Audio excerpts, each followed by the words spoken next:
Snow swirled violently outside the frosted panes of the Iron Ridge Courthouse, turning the Wyoming Territory into a white, frozen wasteland. Inside, the air was thick with the smell of unwashed bodies, tobacco, and fear. Lin Wei pressed her 4-month-old daughter, Mai, tighter against her chest, her knuckles white as she gripped the rough fabric of her tunic. She kept her head down, staring at her worn boots, trying to make herself invisible. But in this room, she was the center of attention. To the 40 men packed into the makeshift auction hall, she was a curiosity. A Chinese widow left destitute after a mining accident took her husband, Chen, and left her with nothing but debt she couldn't pay and a baby she couldn't feed. Order? Judge Holloway's gavel cracked like a pistol shot. Next lot. One female, native of Canton, aged roughly 22. Skilled in cooking and laundry. Infant included. Sale is final to satisfy the debts of the deceased Chen Wei. Opening bid is $10. Lin's stomach churned. $10. That was the price of a used saddle. A murmur rippled through the crowd. I'll give you 12, a voice called out. It was murky work, buying a human being, even under the guise of indentured labor, but the law in Iron Ridge was whatever Judge Holloway said it was. 15, countered a man near the front. It was Boss Higgins, the proprietor of the Golden Nugget Saloon. He turned, his eyes raking over Lin with a look that made her skin crawl. I need a girl for the back rooms. The baby can sleep in the cellar. Lin's breath hitched. She looked up, her dark eyes frantic. Please, she whispered, though she knew no one cared. She is just a baby. $20. Higgins bellowed, grinning at the crowd. Going once. 30, a rasping voice called from the back. An older miner, smelling of gin.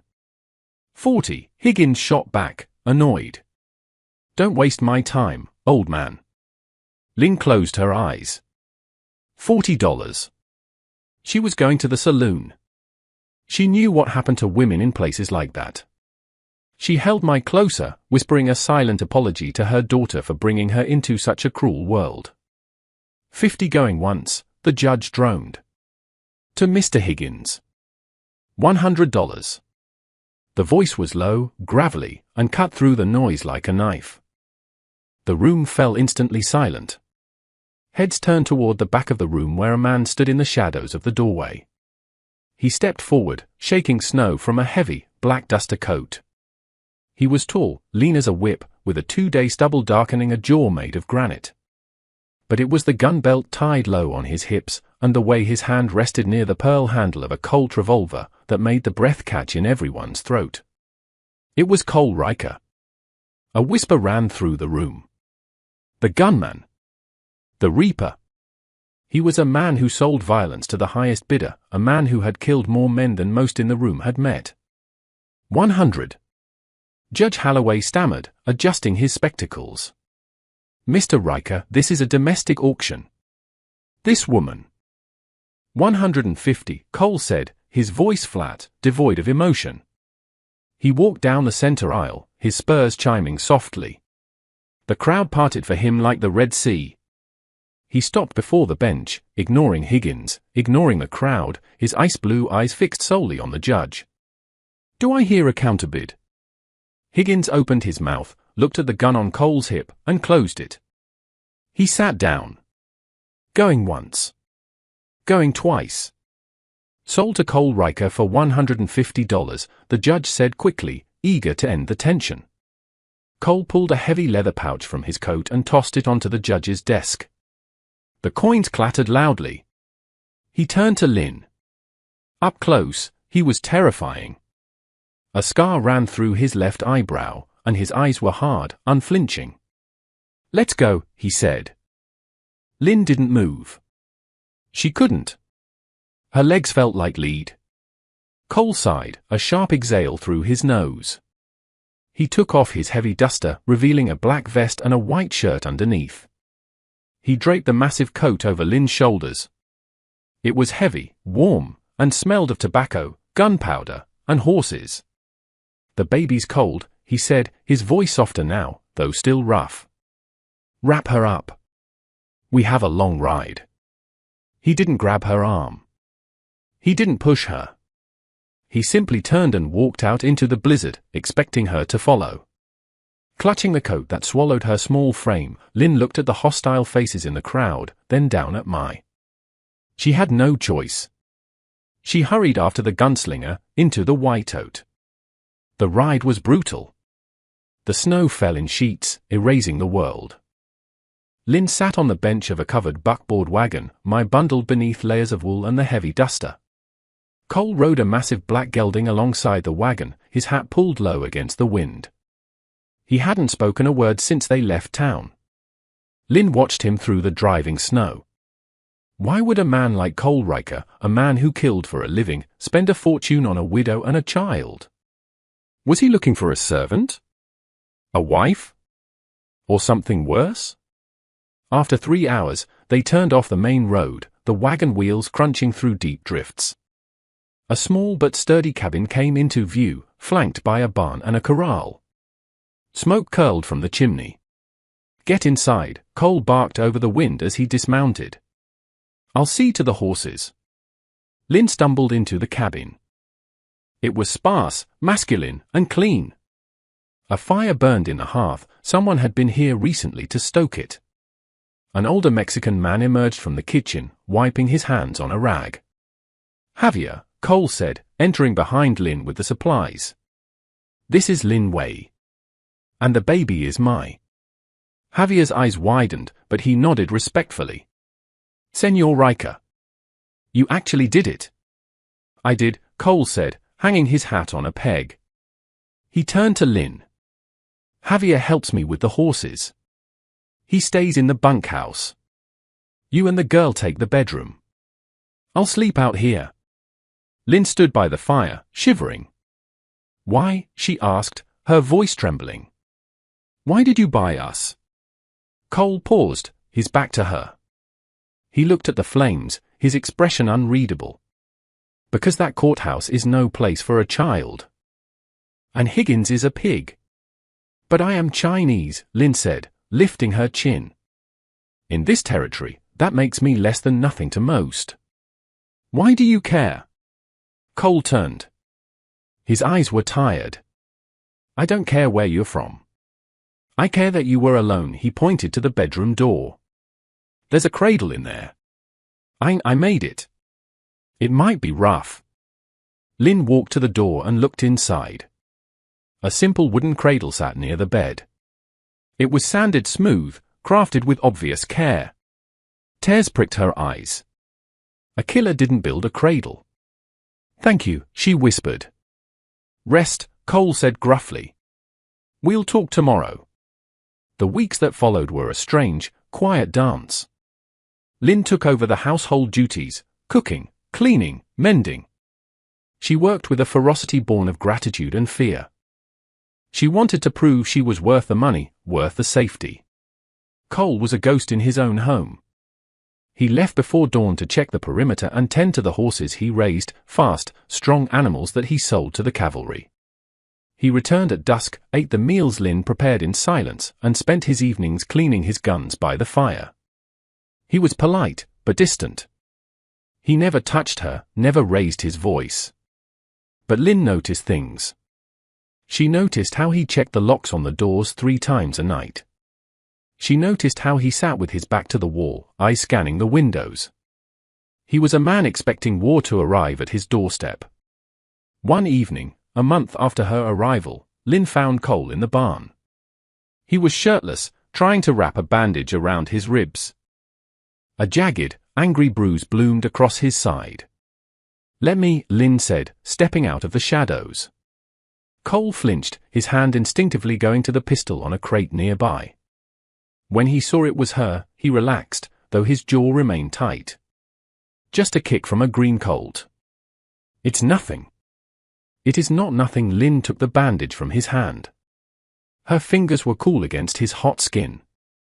As she wrapped him, she saw the map of violence on his body, old bullet wounds, knife scars. "You are not just a rancher," she said softly. "No," Cole admitted, staring at the barn floor. "I was a regulator. a bounty hunter. I did bad things for money, Lynn. Things that stain a soul. And now? Now I'm trying to be something else." He looked at her, and for the first time, his guard dropped. "Years ago, I was hired to protect a family. A widow and her son. I failed. They died because I wasn't fast enough. When I heard about the auction, when I saw you holding that baby, you saw a chance to save them," Lynn finished. "I saw a chance to save myself," Cole corrected. "Selfish."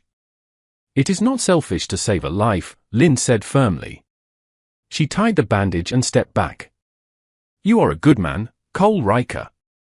Whether you believe it or not." Cole looked at her, and the air between them shifted. It wasn't just gratitude anymore. It was recognition. Two broken people trying to mend each other. The peace shattered 2 days later.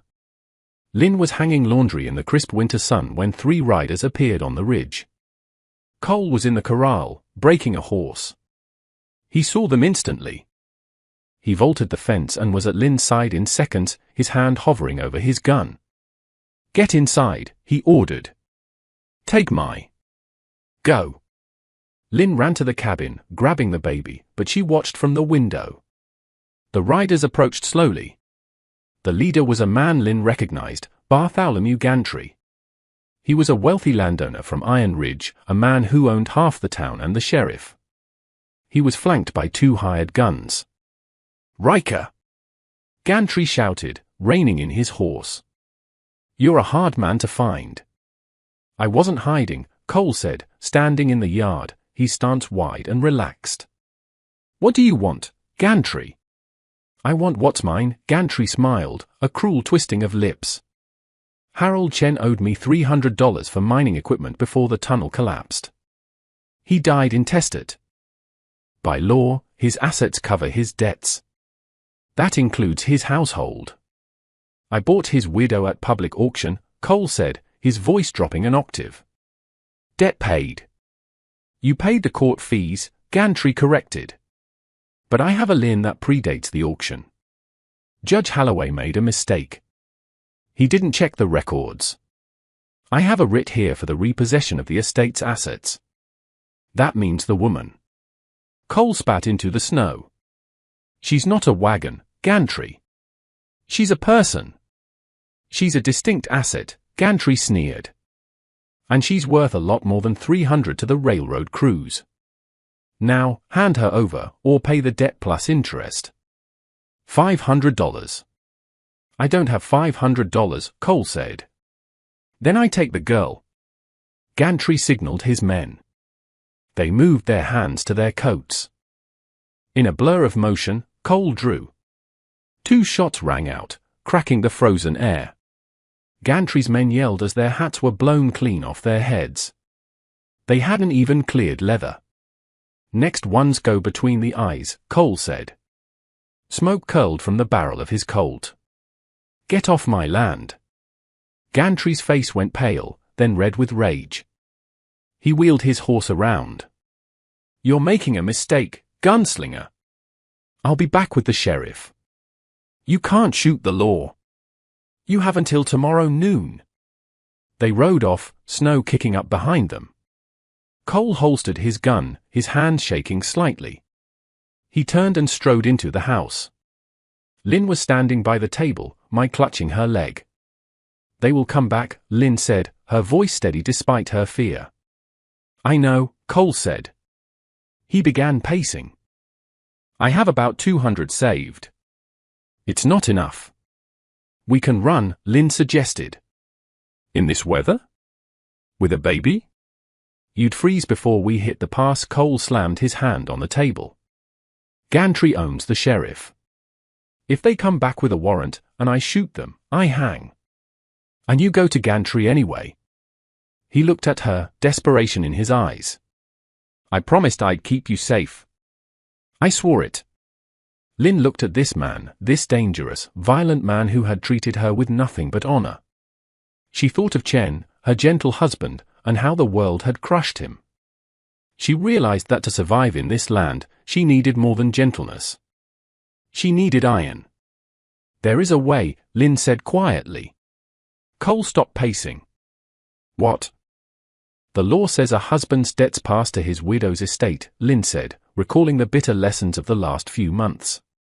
But if I am no longer Chen's widow? If I belong to another family? The claim is void against me personally. Cole stared at her. Lynn. Marry me, she said. The silence in the cabin was deafening. The fire crackled.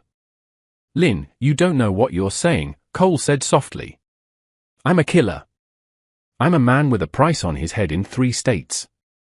You deserve a good life. A gentle life. I deserve a safe life, Lynn countered. She stepped closer to him. You said you would be a protector. Be a husband. Be a father to my.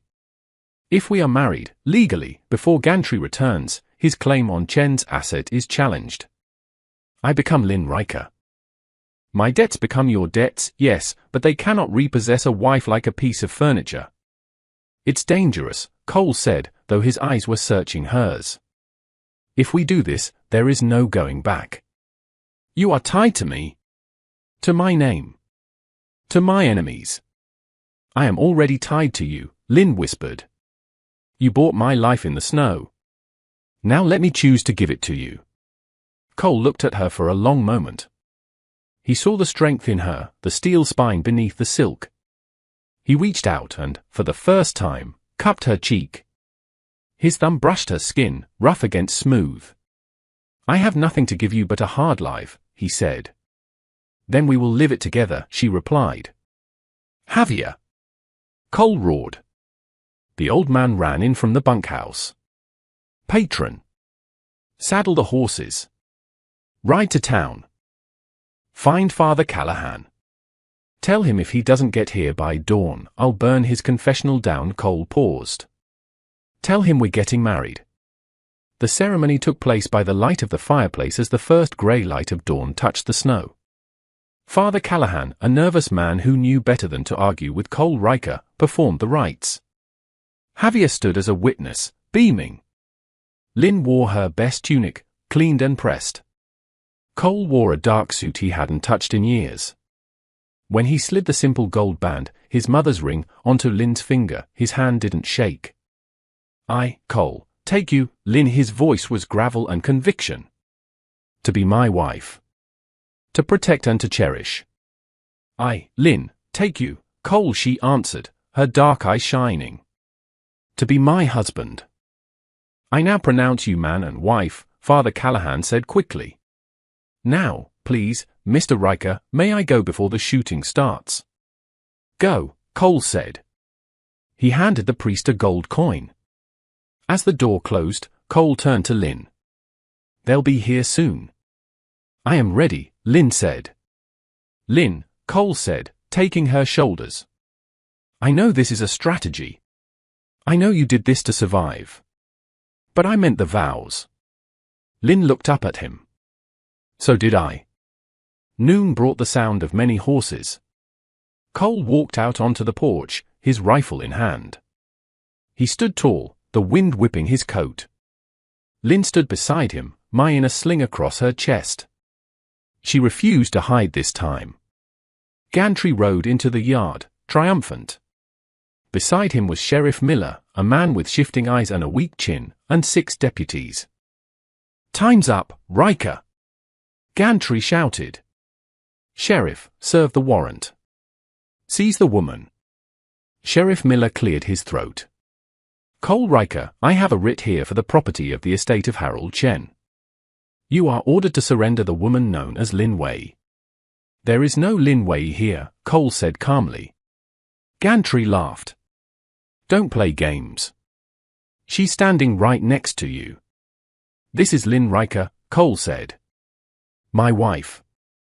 Silence fell over the yard. The wind howled through the pines. Bullshit, Gantry spat. He's lying. Show them, Lynn, Cole said. Lynn raised her left hand. The gold ring caught the sunlight. We were married this morning, Sheriff. Father Callahan performed the rites. The certificate is on the table inside. Cole stepped forward, his eyes locking onto the sheriff's. You know the law, Miller. A wife is not a chattel to be seized for a dead man's debt. Her status has changed. She is under my protection, legally and morally. It's a trick! Gantry screamed, his face turning purple. He did it to cheat me. Arrest him. Kill him. I wouldn't do that, Cole said, his voice dropping to that terrifying, flat tone. He racked the lever of his Winchester rifle.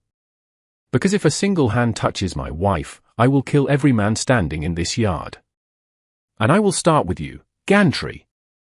The deputies shifted uneasily. They looked at Cole, the legend, the killer, and then at Gantry. They were paid to evict squatters, not to die in a shootout with the Reaper. Sheriff, Cole continued, you can try to enforce a civil writ on a married woman, which will get thrown out by a circuit judge in a month. Or you can turn around and ride away. But if you draw that gun, make your peace with God. Sheriff Miller looked at Gantry, then at Cole's unblinking stare. He looked at Lynn, who stood proud and unafraid. The writ specifies Lynn Way, the sheriff muttered. If she's married. It complicates the jurisdiction. I can't seize a man's wife without a federal order. You coward! Gantry shrieked. I pay your salary. I ain't paid enough to die, Mr. Gantry, the sheriff said. He tipped his hat to Cole. Mr. Riker. Mrs. Riker. Good day. You get back here. Gantry screamed as the sheriff turned his horse. Cole shifted his aim to Gantry's chest. Looks like you're out of friends, Bartholomew. Now, get off my land. And if I ever see you near my family again, I won't wait for a warrant. Gantry stared at the black bore of the rifle. He saw the death in Cole's eyes. With a snarl of impotent rage, he spurred his horse and galloped away, snow flying in his wake. Cole watched them go until they were just specks against the white mountains. Only then did he lower the rifle. He let out a long breath and turned to Lynn. It's over, he said. For now, Lynn said. But we are safe. She looked at him, really looked at him. The man who had bought her to save her, the man who had married her to protect her. Thank you, she said. Husband. Cole smiled, a rare, genuine expression that transformed his harsh face. Let's go inside, wife. It's cold. Years passed, and the snows of that terrible winter melted into the green of spring. The Riker ranch flourished. They raised horses that were the envy of the territory. Mai grew up calling Cole Barber. She learned to ride before she could read, sitting tall in the saddle in front of the former gunslinger who treated her like a princess.